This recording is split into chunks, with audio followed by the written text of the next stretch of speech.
చర్చించడానికి అవకాశం ఉంటుంది. కానీ ముఖ్యమంత్రి గారు వాడే భాష పట్ల మాకు అభ్యంతరం ఉన్నది అధ్యక్ష. ఇప్పుడు ఇక్కడ అధ్యక్ష నేను ముఖ్యమంత్రి గారికి ఒక చిన్న సూచన, మీరు కాంగ్రెస్ పార్టీ ప్రెసిడెంట్గా ఉన్నప్పుడు ఎన్ని విషయాలైనా మాట్లాడవచ్చు, కాంగ్రెస్ పార్టీ ప్రెసిడెంట్గా ఎన్ని విషయాలైనా మాట్లాడవచ్చు. కానీ ముఖ్యమంత్రిగా తెలంగాణ రాష్ట్రానికి ప్రతినిధిగా, తెలంగాణ ప్రజలకు ప్రతినిధిగా నిండు శాసనసభలో మీరే సహనం కోల్పోయి మీరే వాడరాని భాషను మాట్లాడితే మీరు ఒక ఎగ్జాంపుల్ను సెట్ చేసినట్టుగా భావించవలసి వస్తుంది. ఇది మంచి పద్ధతి కాదు అధ్యక్ష. నేను ముఖ్యమంత్రి గారు సమయం పాటించాలని నేను కోరుతున్నా. వారికి ఓ ప్రధానమైన బాధ్యత ఉంటుంది, వారి పట్ల రాష్ట్ర ప్రజలకు గౌరవం ఉంటుంది. ఆ గౌరవాన్ని కాపాడుకునే విధంగానే ముఖ్యమంత్రి గారు మాట్లాడాలి తప్ప కోమటిరెడ్డి రాజగోపాల్ రెడ్డి యొక్క మాట్లాడితే బాగుండదు అధ్యక్ష అని ఈ సందర్భంగా చెప్పదలుచు. రాజగోపాల్ రెడ్డి గారు నా వ్యక్తిగతంగా నా పేరు తీసుకొని మాట్లాడండి. వినండి ఒక మాట, రాజశేఖర రెడ్డి గారు ఇప్పుడు నా పేరు తీసుకొని మాట్లాడారు. ఏమని? నేనెవరినో చీట్ చేశానని, నేనెవరికో మోసం చేశానని. అసలు కాంగ్రెస్ పార్టీకి చీడ పురుగు నువ్వు, కాంగ్రెస్ పార్టీని చీట్ చేసింది నువ్వు, కాంగ్రెస్ పార్టీని నాశనం చేసింది గారు, Congress party legislative affairs minister గారు. సార్ నేను కడియం శ్రీహరి గారు చెప్పిన మాటలకు సంబంధించి అధ్యక్ష ఈరోజు వారిని కోరుతా ఉన్నాం. ఒక సీనియర్ శాసనసభ్యుడు కనుక గౌరవ ప్రతిపక్ష నాయకులు కూడా ఇక్కడ మాట్లాడినా, అసెంబ్లీలో మాట్లాడినా, అసెంబ్లీ బయట మాట్లాడినా కానీ వారు చెప్పిన దాంట్లోనే, వారిలో ఉన్న సీనియర్ శాసనసభ్యుడు చెప్పిన దాంట్లో ఒక ఉదాహరణగా నిలబడాల్సిన అవసరం ఉంటుంది అధ్యక్ష. ముఖ్యమంత్రి గారిని, మంత్రులందరినీ కూడా, శాసనసభ్యుల అందరినీ కూడా ఆ విధంగా మాట్లాడటం అనేది సరికాదని వారే చెప్పారు. ముఖ్యమంత్రి గారు మాట్లాడొద్దు అంటున్నారు, సరే. మాట్లాడినప్పుడు ప్రతిపక్ష నాయకులు కూడా బయట కానీ లోపల కానీ మాట్లాడాల్సిన అవసరం ఉంటుంది అధ్యక్ష. ఒక ఉదాహరణ నిలవాల్సిన వాళ్ళు సుదీర్ఘ రాజకీయ అనుభవం ఉన్న వ్యక్తి అధ్యక్ష, సుదీర్ఘ రాజకీయ అనుభవం ఉన్న వ్యక్తి అధ్యక్ష, 10 సంవత్సరాల కాలం పాటు ముఖ్యమంత్రిగా చేసిన అధ్యక్ష, వారి భాష వారి గురించి చెప్పాలా? వారు మాట్లాడిన దానికి అది సరికాదని చెప్పే రీతిలో ముఖ్యమంత్రి గారు మాట్లాడటం జరిగింది అధ్యక్ష. మేము ఈరోజు కూడా కోరుతా ఉన్నాం, సభా సాంప్రదాయాలని, సభా గౌరవాన్ని పెంచే ఉదాహరణగా నిలబెట్టే ప్రయత్నం మేము చేస్తూ ఉన్నాం అధ్యక్ష. దానికి తోడ్పడాలి అధ్యక్ష. ఈరోజు ఎందుకు చెప్తా ఉన్నాం అంటే శ్రీహరి గారికి మొన్న రాజగోపాల్ రెడ్డి గారు మాట్లాడుతున్నప్పుడు వారు ఒక విషయాన్ని ప్రస్తావన తీసుకొచ్చారు. దాన్ని మీరు మొన్న మాట్లాడినందుకు వారు మాట్లాడే తరుణంలో వీరు మాట్లాడుంటారు అధ్యక్ష. సో దానికి మీరు సీనియర్ శాసనసభ్యులు కనుక మీరు ఉదాహరణగా నిలబడండి సార్. ఎంత చాలామంది 55 పైమించి కొత్తగా ఎన్నికైన శాసనసభ్యులు ఉన్నారు, వారికి ఒక ఉదాహరణగా నిలబడదాం. ఎందుకు సార్? మనం అందరం కలిసి హౌస్లో ఉన్నప్పుడు మీకు బాధ్యత ఉంటుంది, మాకు బాధ్యత ఉంటుంది. ఈరోజు బాధ్యత గల వ్యక్తులనే మీరు బయటకు పోయి ఇష్టారాజ్యంగా అడ్డగోలుగా మాట్లాడతాం. మీరు ఊరుకోండి, మేం చెప్పిందే నడవాలి, రాష్ట్ర ప్రజలందరూ వినాలా, మొత్తం శాసనసభ్యులు ఉండాలనే ఒక ఆలోచన సరికాదని చెప్తా ఉన్నాం అధ్యక్ష. ఈరోజు మేము చెప్తా ఉన్నాం, definitely we will try to lead sir. ఈరోజు మేము సార్ ఏదైనా అన్పార్లమెంటరీ ఉంటే రాజగోపాల్ రెడ్డి గారు, కేటీఆర్ గారు చెప్పినారు, అన్పార్లమెంటరీ రాజగోపాల్ రెడ్డి గారు ఏదైనా మాట్లాడితే తప్పకుండా ఎక్స్పెండ్ చేయాలి. అదేవిధంగా వారు ఏదైనా అన్పార్లమెంటరీ ఉంటే వారిది కూడా ఎక్స్పెండ్ చేయాలి. We will stand an example sir, definitely.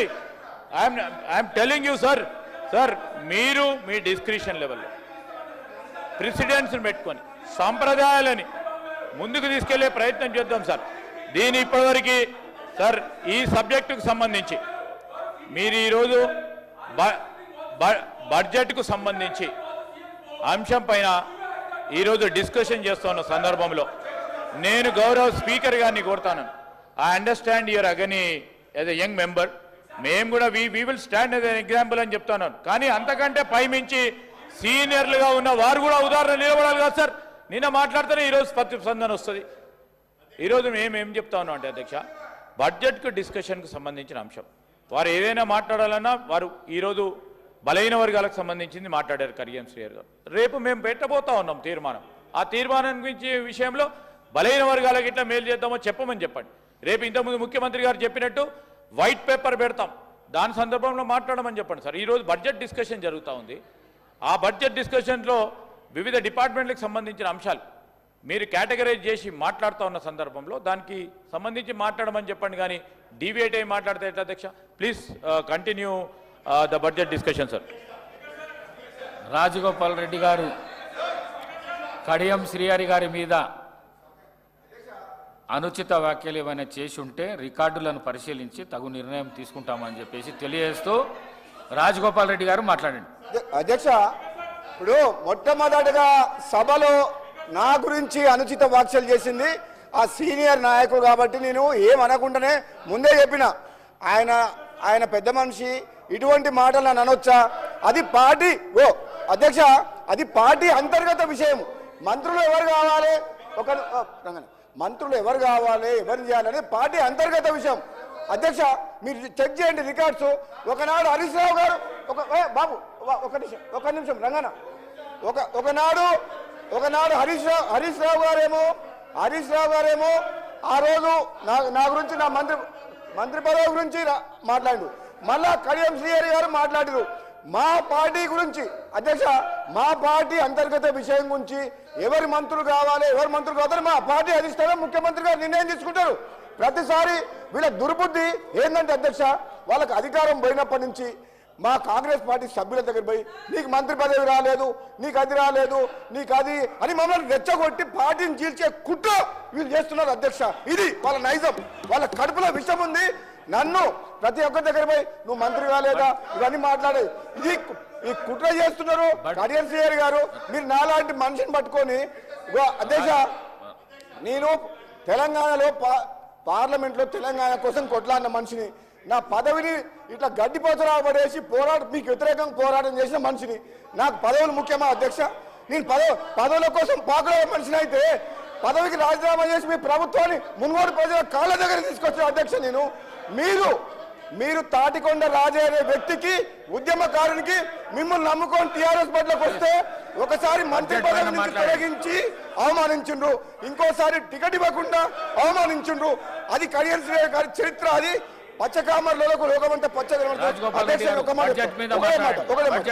అధ్యక్ష, మా ముఖ్యమంత్రి గారు, మా గవర్నమెంట్ కాంగ్రెస్ పార్టీ 100 సార్లు చెప్పిన అధ్యక్ష, 100 సార్లు ఏమని, ఈ 6 గ్యారెంటీల పథకాలు హామీలు విడతల వారీగా మేము అమలు చేస్తాము అని చెప్పినాం. అమలు చేస్తాము అని చెప్పి మా గవర్నమెంట్ కమిట్మెంట్ తోటి ఉన్నది. ఆల్రెడీ కొన్ని కమిట్మెంట్ ఫుల్ఫిల్ చేసింది. మీరు ప్రతిసారి అసెంబ్లీలో కానీ బయట కానీ అబద్ధాలు ఆడినరు. మీరు ఎప్పుడు చేస్తారు అని అన్నారు. మేము వచ్చి 2 నెలలు అయింది. మీరు 10 ఏళ్ల పాటు డబుల్ బెడ్రూమ్ ఇల్లు కట్టిస్తున్నారు, నిరుద్యోగ వృత్తి ఇస్తున్నారు, 3 ఎకరాల స్థలం ఇస్తామన్నారు, ₹1,00,000 రుణమాఫీ చేస్తామని చెప్పి 5 ఏళ్ల కింద 2018లో ఎన్నేళ్లకు చేసింది అధ్యక్ష? వీళ్ళు ఇచ్చిన హామీల విషయంలో ఏమో వీళ్ళు గతంలో 10 ఏళ్లు పరిపాలించి ఒక్క హామీ నెరవేర్చలేదు.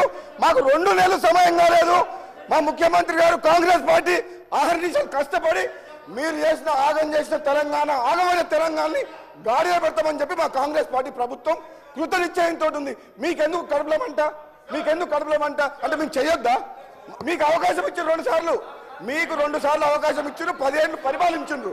మీరు విద్యని వైద్యని గాలి కొదిలేసిన మనుషులు, నిరుద్యోగులని గాలి కొదిలే మోసం చేసిన మనుషులు, నిరుపేదలకు ఇల్లు కట్టిస్తామని చెప్పి మోసం చేసిన మనుషులు, రైతులని నిల్వ ముంచిన మనుషులు, ప్రాజెక్టుల మీద పేరు మీద రీడిజైన్ పేరు మీద కమిషన్ల కోసం ప్రాజెక్టులు కట్టి దోసుకున్న చరిత్ర వీది.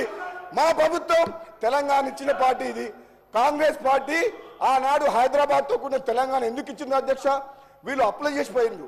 నిజంగా చెప్పాలంటే ఇది మిగులు బడ్జెట్ తోటి ఉన్న రాష్ట్రం. మనమే ఒక 10 రాష్ట్రాలకు అప్పిచ్చే పరిస్థితిలో ఉండే అటువంటి రాష్ట్రాన్ని అప్పుల పాలు చేసిన పోయిన గణిత చరిత్ర వీళ్ళది. మనకు అప్పులు ఎందుకు చేయాలి చరిత్ర? మనకు హైదరాబాద్ నగరం ఉంది, బోలెడంతా ఆదాయం వస్తుంది, ఈ ఆదాయంతో తెలంగాణను అభివృద్ధి చేసుకోవచ్చు. వీళ్ళు స్వార్థం కోసం అప్పులు చేసి తెలంగాణ రాష్ట్రాన్ని అప్పులు చేసిండు. మళ్ళా మాకు ఈ రోజు ఏమంటున్నారు, మీరు ఎట్లా చేస్తారో అంటారు, మేము ఇచ్చిన హామీలు ఎట్లా చేస్తారో అంటారు. మేము చేస్తాం, మేము నిరూపిస్తాం, ప్రజలకు ఇచ్చిన మాట నెరవేరుస్తాం, ప్రజలకు ఇచ్చిన మాట నెరవేరుస్తాం. వీళ్ళు తట్టుకోలేరు అధ్యక్ష, వీళ్ళు తట్టుకోలేరు. మమ్మల్ని తట్టుకునే శక్తి వీళ్ళకి లేదు. దమ్ముంటే కేసీఆర్ని హౌస్లోకి రమ్మని చెప్పి దమ్ముంటే మేము నిరూపిస్తాం. మా ముఖ్యమంత్రి గారు చెప్పింది ఇప్పుడు మీ నాయకుడిని రమ్మని చెప్పండి అని చెప్పి ముఖ్యమంత్రి గారు మొన్న నిన్న చెప్పిండు, ఈ రోజు కూడా చెప్పిండు. ఆ దమ్ము లేదు, పారిపోతున్నారు. బయట పోయి మాట్లాడతారు, హౌస్లో మాత్రం చర్చ లేదు. ఈ రోజు మా ముఖ్యమంత్రి గారి నాయకత్వంలో ఈ రోజు మేము అందరం కూడా కమిట్మెంట్ తోటి పనిచేస్తున్నాం. ఒక శ్వేతపత్రం ఆర్థిక పరిస్థితి మీద శ్వేతపత్రం ఇచ్చినాం. కృష్ణా వాటర్ దోపిడీ మీద చర్చ చేసి ప్రజెంటేషన్ ఇచ్చినాం. గోదావరిలో మోసం జరుగుతుంది, మేడిగడ్డకు ముఖ్యమంత్రి గారి నాయకత్వంలో అందరం పోయి చూసి వచ్చినాం. అది జీర్ణించుకోలేక ఇవన్నీ వాళ్ళు చేసే తప్పుల్ని ప్రజలకు తేట తెల్లంగా కళ్ళకద్దేటట్టు చూపిస్తున్నాం. కాబట్టి అది తట్టుకోలేక ఈ విధంగా మాకు వ్యక్తిగతంగా విమర్శలు చేస్తున్నారు అధ్యక్ష. నేను ఈరోజు చెప్తున్నా, మళ్ళీ వీళ్ళ ఆటలు సాగవు. ఏనాడైతే బీఆర్ఎస్ మార్చిండ్రో అప్పుడే వాళ్ళ పని అయిపోయింది. వాళ్ళు బతుకు తెరువు కోసం, అధికారం కోసం, స్వార్థం కోసం పనిచేసే వ్యక్తులు.